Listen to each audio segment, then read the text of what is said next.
My name is Lauren Mitchell, and I'm 26 years old. 3 weeks ago, my mother shoved a crumpled suit 2 sizes too big into my chest and sneered. "Wear your sister's old rag. You don't deserve new things. You're lucky we even let you live under our roof." My sister Stephanie stood there in her brand new designer suit, arms crossed, smiling like she'd won another prize. She always got the new car, the paid-off apartment, the best connections. I got the hand-me-downs and the daily reminder that I was the family burden. But here's what my parents and my perfect sister never saw coming. I was walking into the biggest interview of my life at the exact company where Stephanie worked. 3 floors directly above the interview room. The CEO took one look at me in that pinned-together disaster, stood up, draped her own blazer over my shoulders, and said with ice in her voice, "I know exactly who put you in that suit." She wasn't talking about my parents. And that single moment was the beginning of everything they thought they controlled, completely falling apart. Before I continue, if you find this story worth hearing, please take a moment to like and subscribe, but only if you genuinely connect with what I'm sharing, and drop a comment telling me where you're watching from and what time it is there. I'd love to know. Now, let me start from the beginning. I grew up in Portland, Oregon, in a house where there was always enough, just never enough for me. My parents weren't poor. My dad, Craig, worked union electrical jobs. My mum, Tanya, managed a dental office front desk. They owned their house outright, 2 cars, a backyard. But if you asked me growing up, I would have said we were barely getting by, because that's what they said every time I needed something. New shoes? We can't afford that right now, Lauren. Where are Stephanie's old ones?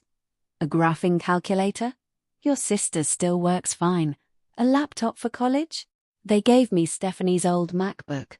She got a brand new one for her 4-year university. I went to community college. They said that was all they could manage. Stephanie's room got converted into a guest suite after she moved out. $30,000 in renovations. When I asked why they couldn't help with my textbooks, my mother said, "We just don't have it, Lauren." I believed her for years. The thing about being the second daughter is that you don't just get less. You get told you deserve less. You stop asking. You make do with whatever falls off the table. I was a freelance graphic designer. I worked off an iPad with a cracked screen. I taught myself everything from YouTube tutorials. My portfolio was good. But every time I thought about applying for a real position, I'd hear Stephanie's voice. "You're talented, Lauren, but you don't have the discipline for a full-time role." My mother nodded. So I stayed freelance. I stayed exactly where they'd put me. Until 5 weeks ago, when I saw a listing for a junior designer position at Ridgewell Creative, one of the best agencies in Portland. I stared at it for 2 hours before I hit submit. 3 days later, I got the interview confirmation. I told my parents at Sunday dinner. I got an interview at a design agency, a good one. My mother didn't look up. "That's nice, honey. Oh, did I tell you Stephanie just got another raise?" She redirected the conversation like changing lanes without signaling. "I need a suit," I said, "something professional." My mother set her napkin down slowly. "Lauren, we already spent so much getting you through school. Your sister has a perfectly good suit. I'll dig it out." "Mum, it won't fit." "Then make it work. You don't deserve new things, Lauren. Not when you haven't proven you can keep a job." That night, she handed me a garment bag. Inside was a charcoal suit that smelled like the back of a closet. 2 sizes too big, shoulder pads from another era. I took it home. The night before the interview, I stood in my bathroom and pinned that suit together. 7 safety pins total. I almost didn't go. I looked in the mirror and thought, "They're right." Then I looked at my portfolio. My work was good. It had always been good. The morning of the interview, I changed in the lobby restroom. In the mirror, I noticed initials stitched inside the collar. TM, not SM, not Stephanie Mitchell. Tanya Mitchell. This wasn't Stephanie's suit, it was my mother's, from the 90s. The first lie I could prove. I walked into the interview room. The panel was 3 people. In the center sat a woman in her early 50s, silver-streaked hair, reading glasses on a chain. She looked at my shoulders, at the safety pin catching the light. Then she stood up, walked around the table, took off her own navy blazer, and held it out. "Wear this," she said, "and sit down." The interview lasted 45 minutes. I was good. At the end, the woman, Donna Hale, CEO and founder, stayed. She looked at me and said very quietly, "I know exactly who put you in that suit." I assumed she meant my parents, but there was something in the way she said, "Ooh, has, singular, specific." I didn't ask. I walked out wearing her blazer. Stephanie called that evening. "Hey, how'd it go?" "Good. I think it felt good." "Where was it again?" She'd already asked me this a week earlier. "Ridgewell Creative." 2 seconds of silence. "Oh cool. Good luck." She hung up. Something felt off. 4 days later, I ran into Megan Sawyer from community college. She worked at Ridgewell. "You know your sister works there, right?" The room got very quiet inside my head. "Brittany's on the 3rd floor, senior brand strategist. Been there like 4 years. Stephanie had never told me the name of her company. Every time I asked, it was an agency downtown. I pulled out my phone. The Ridgewell website had a team page. I scrolled to Stephanie Mitchell, senior brand strategist. Her bio read, "Overcame significant family hardship to pursue creative strategy. Growing up in a household where resources were scarce, I put myself through community college while working part-time to support my family. I wore hand-me-downs and shared a room with my sister. Design wasn't a career choice, it was survival." Community college. That was me. Working part-time to support the family. That was me. Hand-me-downs. That was me. She had taken my life, detail by detail, and put her name on it. I screenshotted every line. My mother called. "How'd the interview go, sweetie?" "But you know," Stephanie said, "those companies are really competitive. Don't feel bad if you don't hear back." She was quoting Stephanie's opinion about Snarmy's C interview. They'd talked about it before the call, maybe before the interview. I hung up and sat in the silence. The pattern was forming. I met Megan at a park. How long has she been telling that story? Since her first performance review 3 years ago. Donna asks everyone about their journey.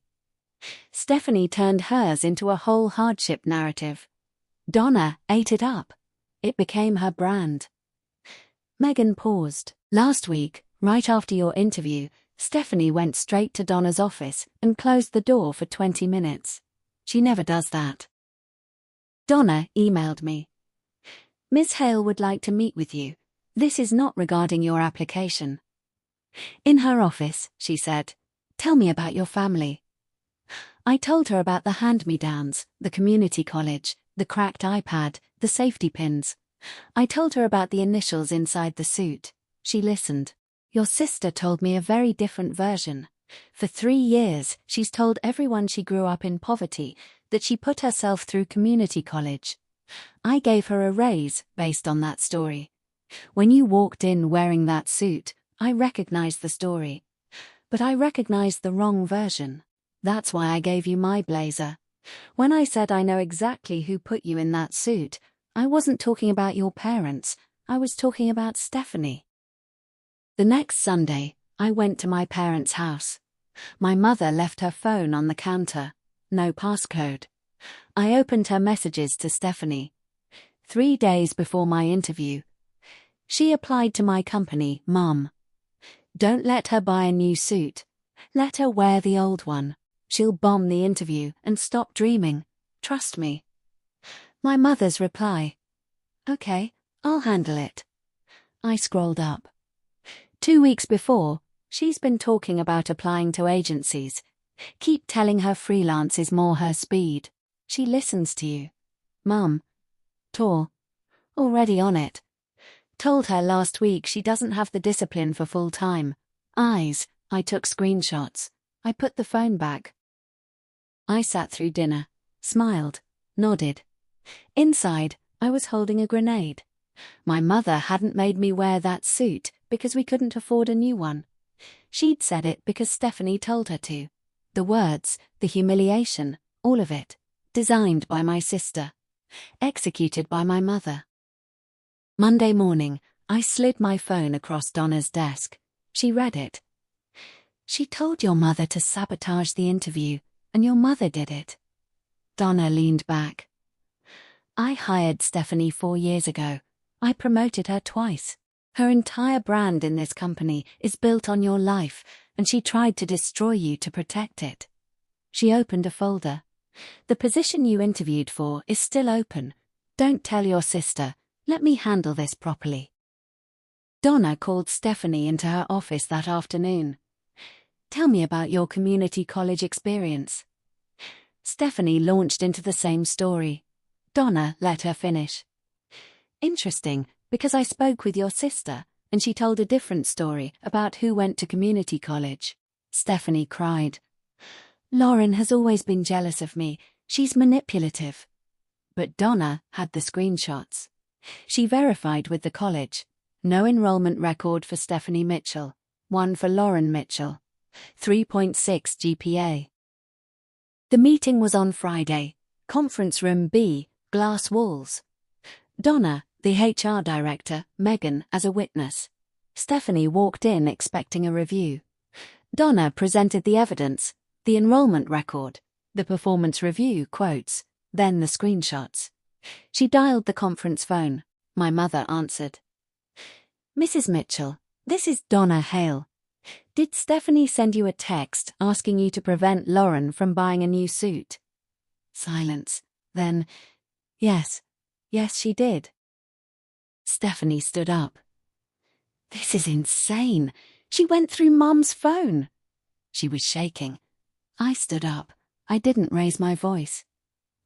You took my story, Stephanie, my community college, my hand-me-downs.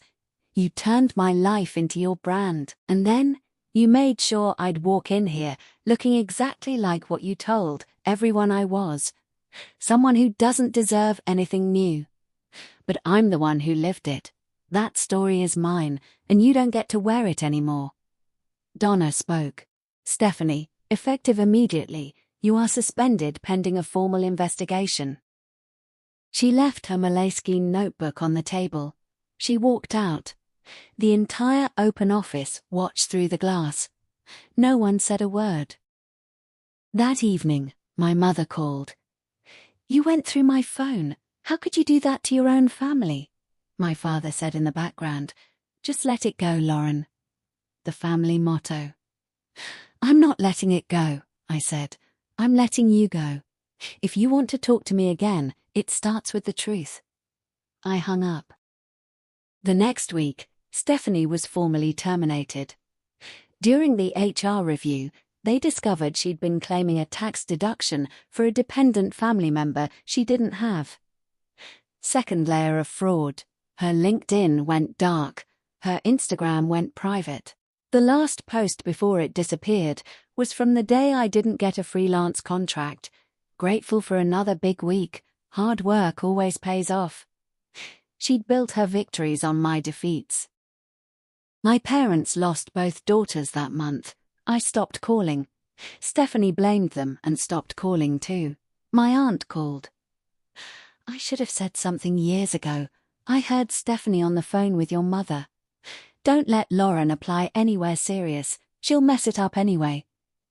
Your mother laughed. I told myself it wasn't my business. Thank you for telling me now, I said. My first day at Ridgewell Creative, I wore a blazer I bought myself. Dark grey, fitted, no pins. I chose it. Megan met me in the lobby. We took the elevator to the 3rd floor. Stephanie's old desk had been cleared out. I didn't sit there.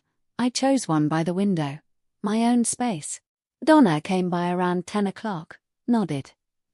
Good to have you here. That evening, I hung my new blazer on the hook by the door. The same hook that had held the pinned suit. I stood in front of the bathroom mirror. Same cracked tile, same flickering light. But the woman looking back was different. Not because I'd gotten a job or confronted my sister, but because I could look at my own reflection and not hear Stephanie's voice translating it for me. Not hear my mother measuring it. For the first time, the mirror was mine. Just mine.